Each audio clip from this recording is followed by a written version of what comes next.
Well, we made it up the mountain, and now it's time for the fun part, going down the mountain. But first, I'd like to share an analogy. Imagine everywhere I went, I made copies of my car keys, my house keys, and just left them places, just like, yeah, I'll just leave that there. I'm gonna go continue. That would be pretty dumb and not very safe, right?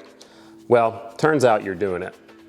And so am I, honestly. Most of us are doing it. Because right now, heaps of our personal data is available online, just sitting there waiting to be used by bad actors. This data can include things like your full name, your address, your phone number, your social security number, financial information, health information, political affiliation, or even like IP information. Lots of private stuff. And having it exposed can lead to things like scams and identity theft. But that's where the sponsor of today's video, Incogni, comes into play. See, Incogni tracks down your personal data, and removes it from multiple sites. And that process is automated for hundreds of data brokers. On the dashboard, you'll see all of the requests that Incogni has sent out to data brokers, the ones that have been completed, the ones that are in progress, the scheduled ones. And that isn't just a one-time thing. Your data can reappear online. And so Incogni stays on top of it and repeatedly removes it for you. And they've got an even cooler feature. With the Incogni Unlimited plan, you'll have access to their custom removals feature. Pretty much if you find your data somewhere that their automated system either hasn't found yet or hasn't taken down, all you gotta do is copy the link of that website where your data is, submit it in the custom removals tab, and then the Incogni privacy experts remove your data. And after that, you're safe because they can't harm you if they can't find you. So, stop leaving your keys around. If you guys are interested, you can use code Gingium in the link below or up there in the cards, and you can get 60% off Incogni's annual plan. Huge thank you to Incogni for sponsoring this video. Now that I have my keys back, I'm gonna get back in the Miata and drive down the mountain.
piece grilled nuggets. Oh, I'll follow you. Say my name, I'll do anything you wanted to.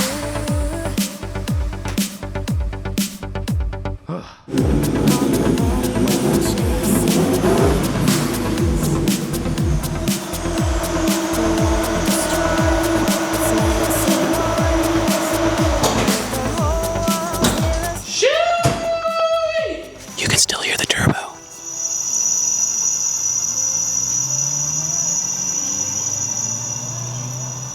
It's still going. Still spinning a little bit. Okay, that's pretty much it.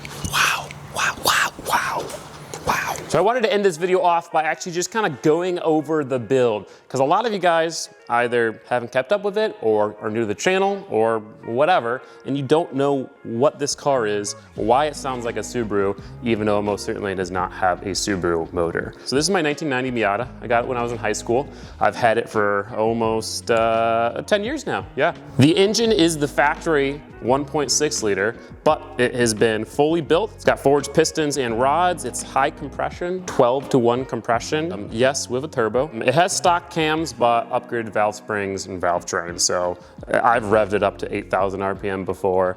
It can handle that, but I don't because it's got a small turbo on it now. The supporting mods for the engine, it's got an upgraded ignition system, an upgraded fuel system, big injectors, big fuel pump. It's on ethanol, which it has to be because of the high compression. The engine is currently being ran off a Mega Squirt 2, which is kind of an old, cheapo little ECU, but it's been great for what I've needed it to do. It can't do flex fuel or anything fancy, but it runs this thing pretty well. Although I suspect the firewall and issues I've had with it might be related to the Mega Squirt, I don't really know. Cooling system is just an upgraded radiator with a coolant reroute, custom coolant lines on the bottom. Now before we get to the turbo setup and all the custom fab, let's talk about the rest, all right? It's got an NB 6-speed transmission with a center force clutch and flywheel. Love that combo. It's got a 3.9 little bit slip rear end, so a little bit longer gear ratio than what came in this car. And then of course it's got like upgraded motor mounts, upgraded diff bushings to try to hold it in place more. The actual suspension, pretty much stock. It's got coilovers, that's it. Brakes, it's got a 6-piston and 4-piston Wilwood big brake kit on it. Big sticky tires, awesome Koenig wheels. The wheel and tire combo, I think, is the best part of the car, along with the color. I love Mariner Blue. I've got some Corbeau seats inside, an aftermarket steering wheel. The center console that changes where the cup holders go, that's the best mod you can possibly make to a Miata. It's got a slight upgraded sound system, but yeah, okay, we don't really care about that. Talk about the turbo, all right? So the reason why this thing sounds like a Subaru is because it has a Subaru turbo manifold. So the reason why Subarus sound like that is because the exhaust coming from half the engine has to travel a longer distance. It's unequal length. So the exhaust pulses collide and make an uneven rumbly sound, right? To replicate that and make that happen on this, I just made it so 2 of the cylinders have to travel a much farther distance. So the first 2 cylinders go straight into the turbo, and then cylinder 3 and cylinder 4 go on this little loop-de-loop, little ride. And sure enough, just doing that caused it to sound like a Subaru. I really think it's incredible how well it worked. I think if you watch the beginning of this video with your eyes closed, you would think it's a Subaru. All the induction noise comes from the fact that I did a little DIY T51R mod on the turbo, and then also deleted the blow-off valve. Before I did this turbo setup, it used to have just like a log manifold on it, and with that and 25 pounds of boost, it made 380 wheel horsepower. Right now, I have it turned down because it got unreliable. I blew 2 head gaskets. I got tired of fixing it. Also, 380 wheel horsepower in this thing was kind of scary, and it would spin third. Like, it was just not necessary. And so I did this turbo setup to make it sound cool, and then I kind of took some performance out of it. So right now it's only on 14 pounds of boost, probably is making high 200 horsepower, but it works and it sounds sick and it makes me happy. Taking it to this mountain road, that's what this car is built for. I don't need to put super fancy suspension on it to go, track days and get super good times. That's gonna ruin how it drives on the street. It doesn't need any more horsepower. It's comfortable, it's great. The only thing I would say it maybe needs is AC, because it was brutally hot for that entire trip. I guess I should mention the rest of the exhaust is also custom. It's full 3-inch straight to a vibrant high temp resonator. So it's just one little resonator and it's like the perfect volume, not droney. I also really think unequal length manifolds kind of just make a car sound good no matter how loud it is. I don't think I've ever heard a bad sounding turbo Subaru. Keyword turbo, you need a turbo to make it sound good too. But yeah, if you have any questions about the build, put them down in the comment section below. I'll actually try my best to answer all of them. I will say I did want to get more driving footage in this video, but that fireball, and you can kind of notice it did the similar thing later in the video, it developed a new issue as soon as I got to the mountain. Whenever I fully floored it, it would do it. And I don't know what it is. It sounds like it's either losing RPM signal or like the battery is, something weird is going on where it loses signal and kind of pops out, like totally shuts off for like a split second and does scary things, but it only happens when I fully floor it. So I was able to, get some footage just being like 80% throttle, but obviously I couldn't do like donuts or other things and stuff that I wanted to do. This setup will be around for a long time, so we'll get plenty of more footage with it. For now, we have to shift our focus to moving shops. I kind of mentioned it in the last video, and I'm still not really gonna talk about it yet because I haven't secured a new shop, but I am getting kicked out of this shop. Didn't do anything wrong, but getting kicked out nonetheless.